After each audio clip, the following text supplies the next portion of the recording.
आप तक समाचार, कड़वा लेकिन सच। रतनलाल सी बाफना ज्वेलर्स, जहां विश्वास ही परंपरा है। जलगांव शहर में सड़क दुर्घटनाओं का प्रमाण जो है वो लगातार बढ़ता जा रहा है। और क्यों बढ़ता जा रहा है ये बहुत सोचने का विषय है। कभी कोई दुर्घटना हो रही है, कभी बस से कोई दोपहिया वाहन को टक्कर मार दिया जाता है। दोपहिया वाहन पर चलने वाले जो लोग हैं वो कहीं ना कहीं इस हादसे का शिकार ज्यादा हो रहे हैं। तो क्या हो सकता है कारण, और क्या है कारण जलगांव में, ये आज आपसे बात करने के लिए यहाँ पर आया हूँ। नमस्कार, मैं हूँ आनंद शर्मा और आप देख रहे हैं इंडिया आप तक समाचार। बात करते हैं जलगांव शहर में होने वाली दुर्घटनाओं के बारे में। जलगांव शहर में जो हाईवे गुजरता है उन जगहों पर ज्यादा दुर्घटनाएं होती हैं। हाईवे पर भी ऐसी दुर्घटनाएं होती है। तो क्यों होती है ऐसी दुर्घटनाएं? क्योंकि बहुत सारे, लगभग सभी जितने भी वाहन चालक हैं वो लोग नियम का पालन ही नहीं करते हैं। ना मोटरसाइकिल वाला नियम का पालन करता है, ना रिक्शा वाला नियम का पालन करता है, न रिक्शा में बैठने वाले नियम का पालन करते हैं, न कार वाला नियम का पालन करता है, न ट्रक वाले नियम का, कोई नियम का पालन नहीं करते। जलगांव में ट्रैफिक पुलिस जो भी हैं उनके सामने से सब कुछ चलता है, कोई कार्यवाही नहीं करती है। वो लोग कोने में खड़े रहते हैं और पावती बनाते रहते हैं। जो भी बाहर की गाड़ी दिखती है, MH-19 छोड़ के, MH-18 छोड़ के, मतलब आसपास वाले छोड़ के, सबको पकड़ते रहते हैं और सिर्फ दंड वसूली करते हैं। या बाकी क्या करते होंगे ये बोलने की जरूरत नहीं है, लोग समझदार हैं और मैं किसी पर आरोप भी नहीं लगाना चाहता। लेकिन मैं चाहता हूं कि ट्रैफिक पुलिस का काम जो है वो ट्रैफिक नियमों का पालन कराना है। ऐसे सड़क पर गाड़ी रोक रोक के उनके कागज पत्र चेक करने के लिए, उनके डॉक्यूमेंट चेक करके उन पर दंडवाही कार्रवाई करने के लिए, इसके लिए ट्रैफिक पुलिस की जिम्मेदारी नहीं है। आपके सामने से एक मोटरसाइकिल पर 5-5 लोग गुजरते हैं, आप कुछ नहीं करते हैं। आपके सामने एक ऑटो रिक्शा में 6-6, 8-8, 10-10 लोग बैठकर लटक कर जाते हैं, आप कुछ नहीं करते।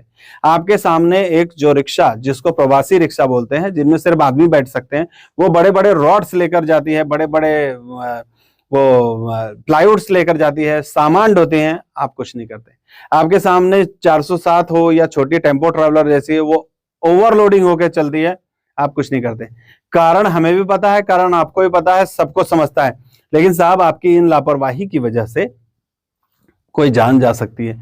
और भाई आप भी कितने बेवकूफ हैं जलगांव के नागरिकों। जो लोग इस तरीके की हरकत करते हैं वो बेवकूफ हैं। एक मोटरसाइकिल पर 5 लोग, सामने बच्ची को बैठा रखे, आप बैठ रखे, फिर बीच में एक और बच्ची बैठा रखे, एक बच्ची के महिला के हाथ में बच्चा दे रखे, उसके पीछे एक महिला बैठा रखे। इतने कितने आप लोग इस तरीके से कैसे चलते हैं? आप लोगों को लगता नहीं एक कंकड़ भी अगर आपके चक्के के नीचे आ गया ना साहब, तो जो पैसे आप बचाना चाह रहे हैं ना ऑटो रिक्शा के, बस के या अन्य किराए के, वो सारा पैसा ना, उससे कई गुना ज्यादा पैसा अस्पताल में लग जाएगा। स्वास्थ्य तो खराब होगा वो अलग।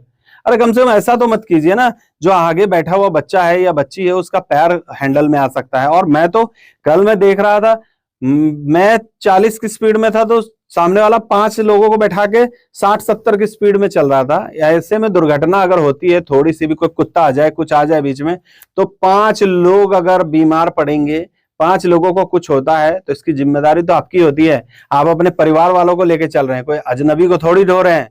और आप लोग रिक्शा में भी भर भर कर बैठे रहते हैं, जैसे आगे आने वाली रिक्शा कोई होगी नहीं। क्यों बैठते हैं आप लोग भर भर के उस रिक्शा में? रिक्शा वाले को 2 रुपए ज्यादा दीजिए, लेकिन आराम से बैठ के जाइए ना। दुर्घटना होगी तो उसमें जिम्मेदारी किसकी रहेगी? आप लोग जो ऑटो रिक्शा में प्लाई डालकर घूमते रहते हैं, अगर एक हाथ प्लाई उड़कर कहीं चलते हुए मोटरसाइकिल यहाँ कहीं रास्ते पे गिर गई तो उसकी क्या हालत होगी? अभी नासिक में हाल ही में इसी तरह से ओवरलोडिंग में बाहर निकले हुए जो छड़ थी उसकी वजह से कितने लोग मर गए थे। आप लोग किसी भी समाचार से, किसी भी दुर्घटना से कोई सीख मत लीजिएगा, सिर्फ आरोप लगाते रहिएगा। और पुलिस विभाग को भी कहूंगा कि भाई इन पर कार्रवाई करो ना। क्यों नहीं करते हैं कार्रवाई? आपका काम इन पर कार्रवाई करके इनको तो उठा के इनकी मोटरसाइकिल बंद कर देना चाहिए 2-4 दिन के लिए। ऐसी कोई कार्रवाई कीजिए, कुछ तो भी नया कीजिए। हालांकि कानून इसकी इजाजत नहीं कर देता है तो आप लोग शायद ऐसा नहीं कर, लेकिन दंडित तो कीजिए। उनको पकड़कर शिक्षा देंगे तभी वो कुछ समझ पाएंगे। आप लोग कुछ करते ही नहीं है। आप लोग सिर्फ बाहर से जाने वाली गाड़ियों को पावती बना बना के देते रहे। इसके लिए थोड़ी आपकी ड्यूटी जो है वो पूरा कीजिए। और हम नागरिकों को भी चाहिए कि जो भी नियम में है हम उसको नियम में रखकर पालन करें, तभी दुर्घटना भी बचेगी, कोई आपका अपना भी बचेगा। जय Hind. Suresh collections and creation 80 फुटी कांदळदा रिंग रोड, राधाकृष्ण नगर चौक, छत्रपती शिवाजी नगर, जळगाव. सौंदर्य विश्वाची 73 वर्षांची परंपरा. Suresh collections and creation, Jalgaon.